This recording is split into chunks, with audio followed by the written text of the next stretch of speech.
হজের আমন্ত্রণ জানালো সৌদি আরব। বিনা খরচে হজের সুযোগ পাচ্ছে সব হারানো ফিলিস্তিনিরা।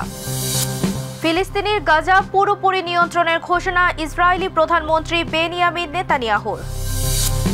বাংলাদেশে চালু হলো স্টারলিংক ইন্টারনেট সেবা, সর্বনিম্ন প্যাকেজ মূল্য 4200। বাংলাদেশি পণ্য আমদানিতে কড়াকড়িতে বড় ক্ষতির মুখে ভারত।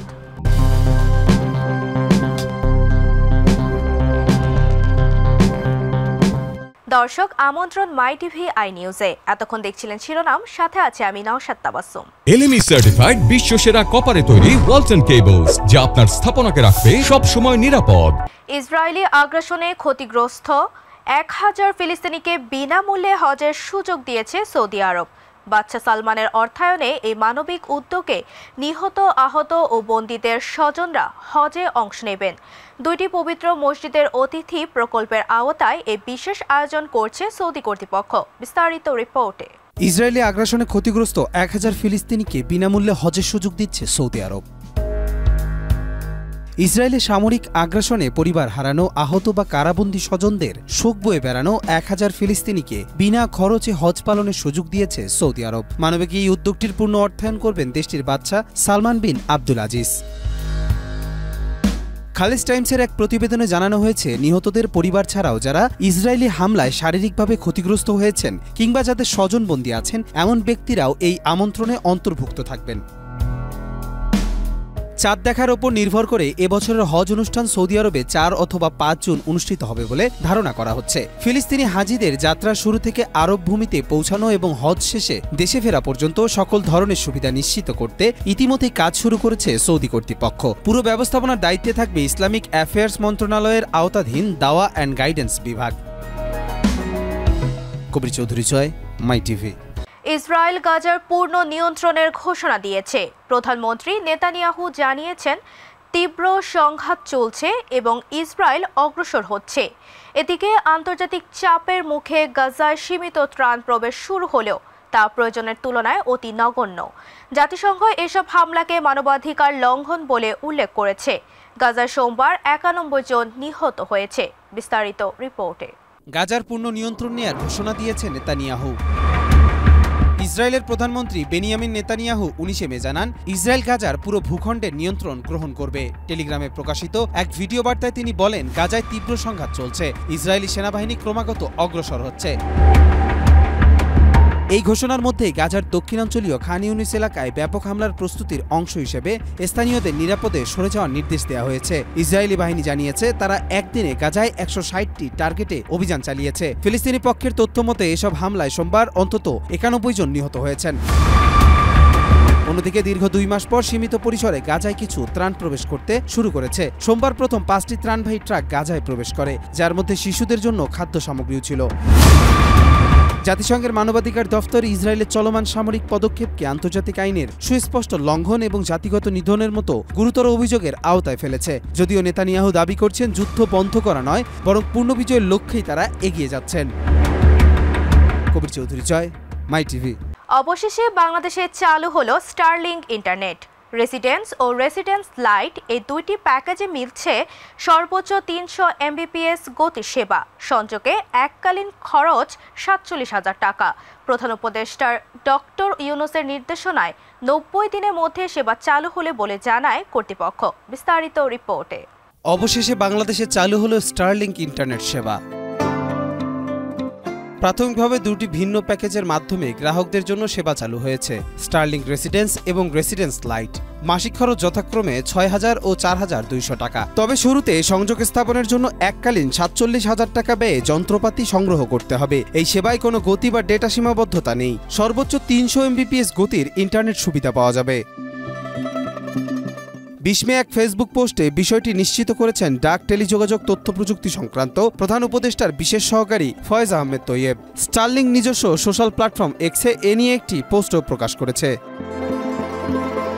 প্রধান উপদেষ্টা ডক্টর মোহাম্মদ ইউনূসের নির্দেশনা অনুযায়ী 90 দিনের মধ্যে স্টারলিংকের সেবা চালুর প্রতিশ্রুতি পূরণ হয়েছে বলে জানিয়েছেন তার সহকারী।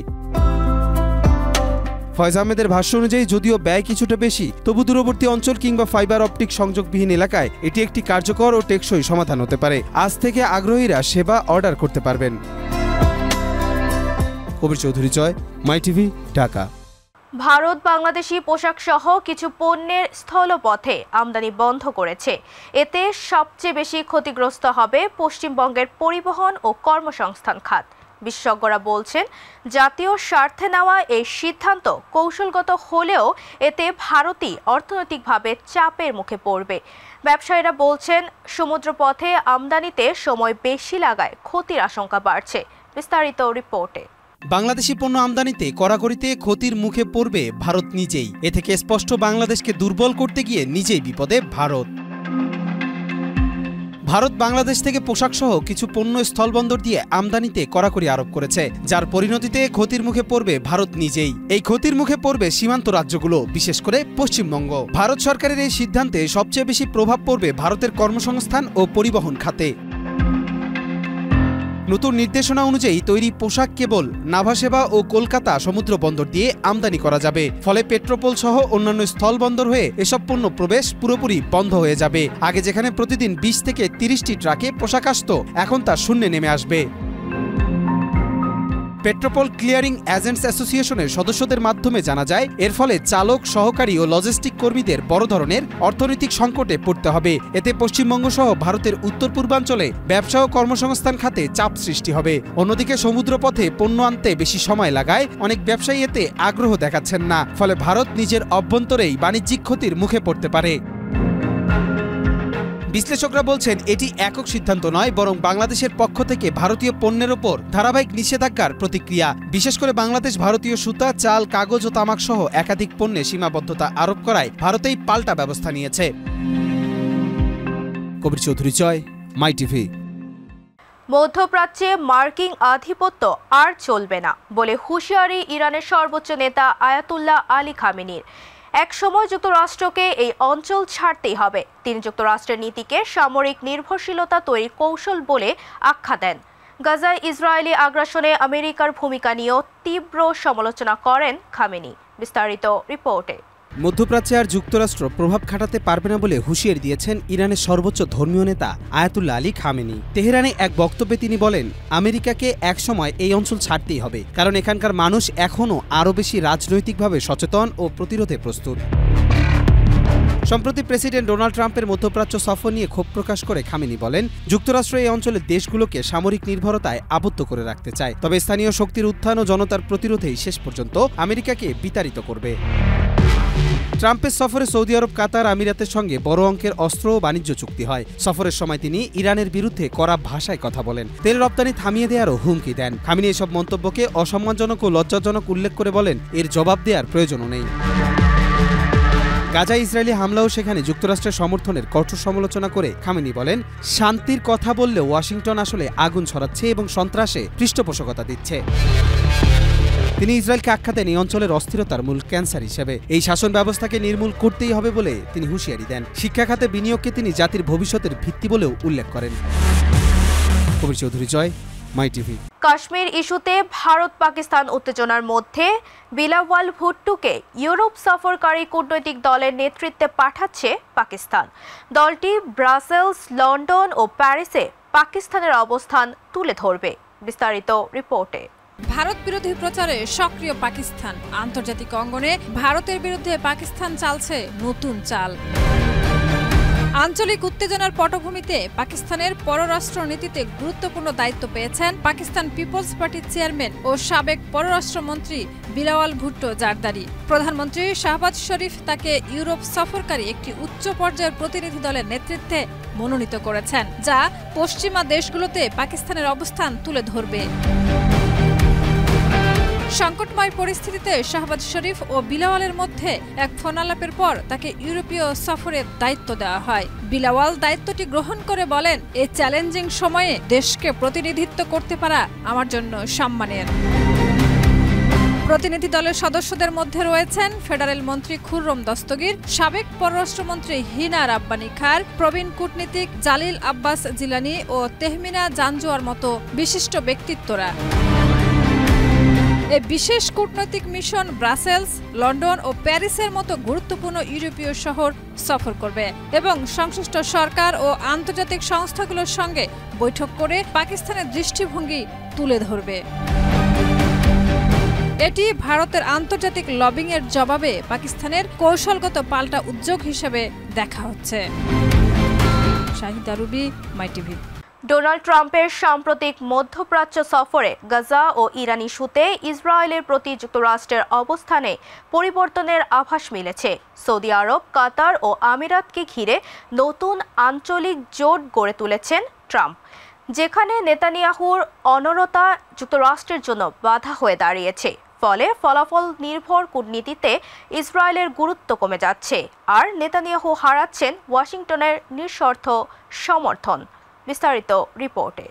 মধ্যপ্রাচ্যে ট্রাম্পের নতুন রাজনীতির শুরু। ট্রাম্পের কৌশলেই নতুন করে সাজছে মধ্যপ্রাচ্যের রাজনীতি। এবার কি তাহলে নিজ দেশ ছাড়াও বিশ্বের অন্যান্য দেশও চলবে ট্রাম্পের শাসন? মার্কিন প্রেসিডেন্ট ডোনাল্ড ট্রাম্পের সাম্প্রতিক মধ্যপ্রাচ্য সফর এক নতুন কূটনৈতিক মানচিত্রের ইঙ্গিত দিয়েছে, যেখানে ইসরায়েলের দীর্ঘদিনের মিত্রতার প্রতীক বেনিয়ামিন নেতানিয়াহু ক্রমেই কোণঠাসা হয়ে পড়েছেন। গাজা ও ইরান ইস্যুতে নেতানিয়াহুর কঠোর অবস্থানের ফলে যুক্তরাষ্ট্র ইসরায়েল সম্পর্কের ভেতরে ফাটল স্পষ্ট হচ্ছে। সিরিয়ার বিতর্কিত ইসলামপন্থী নেতা আহমেদ আল শারার সঙ্গে রিয়াদে ট্রাম্পের সাক্ষাৎ তাকে প্রকৃত নেতা বলে অভিহিত করা এবং ইরানের বিরুদ্ধে সুন্নি নেতৃত্বে আঞ্চলিক নতুন বলয়ের উত্থান সবই ইসরায়েলকে কৌশলগতভাবে পেছনে ঠেলে দিচ্ছে। এই সফরে সৌদি আরব, কাতার ও সংযুক্ত আরব আমিরাতের সঙ্গে ট্রাম্পের বিপুল বিনিয়োগ চুক্তি এবং ইয়েমেন ও ইরান নিয়ে নমনীয় অবস্থার মার্কিন কূটনীতিতে বাস্তববাদী ও লাভ কেন্দ্রিক একটি মোড় স্পষ্ট করেছে।